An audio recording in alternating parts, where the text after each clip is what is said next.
Welcome back to VFX for the Indie Filmmaker. In this module, I thought I'd go over some mistakes and lessons learned from this specific project, because we all learn a lot from others' mistakes. So here's mine from this shoot.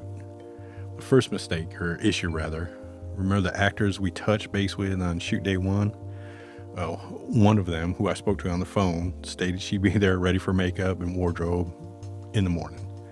Well, she never showed up. Didn't answer her phone or respond to texts. 6 hours after showtime, I finally had a replacement actor show up. So thank you to Mona Raven, who showed up last minute and did an amazing job. Fortunately, I had my handy dandy shot list broke down, so I was able to get some of the solo shots of GBG knocked out while we were waiting for them to finish with makeup and everything else. Unfortunately, being on the phone hunting down a new actor who fit the part resulted in other mistakes throughout the day. One was with the lighting I so carefully programmed the day before. Somehow when I updated the firmware on the lights, I failed to notice that the center LS60D I used for lighting the green screen was dropped from the Citus app.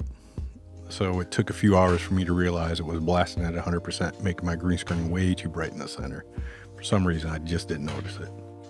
This middle light was also a mistake in itself, and I didn't realize until I started keying out footage. I thought having a middle light would make the keying easier to even out the green screen a little more, but it was actually the opposite. Not only did the added light make it less even, the curtain I used on the lantern interfered with the key, so it kind of forced me to do way more rotoscoping than I planned on. Another green screen mistake I made as a result of rushing was clean slates. I didn't get a single one. And I'll show you when we get in the keying module, clean slates make a world of difference when it comes to keying in Fusion using Delta Keyer.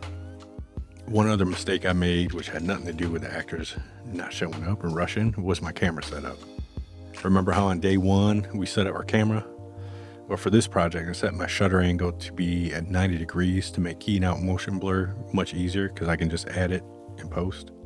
Well, I ended up doing a last minute performance video in the recording studio that night and set it at 180 and completely forgot to set it back.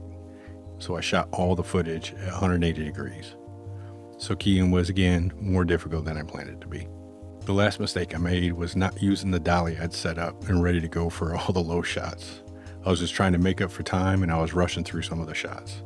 As a result, I ended up doing a lot of stabilization work in post that could have probably been avoided had I locked the camera down to the dolly. As a plus though, it gives me a reason to go over stabilization in another module. Other than those major issues, and it ended up being about a 16-hour shoot day, everything else went fine. There were some minor common issues like the wind not allowing me to use a green screen for the alleyway shots, but weather's a normal issue you're going to deal with at every exterior shoot. So I'll see you in the next module as we go over some file management and upkeep. And I promise that'll be the last informational module, then we'll get into the fun creative stuff. If you like this video and would like access to the full course, you can visit my PayHit page, link in the description. For only $26, you're getting access to 6 hours of instructional video, as well as access to footage, Blender project files, and other pre-production file downloads.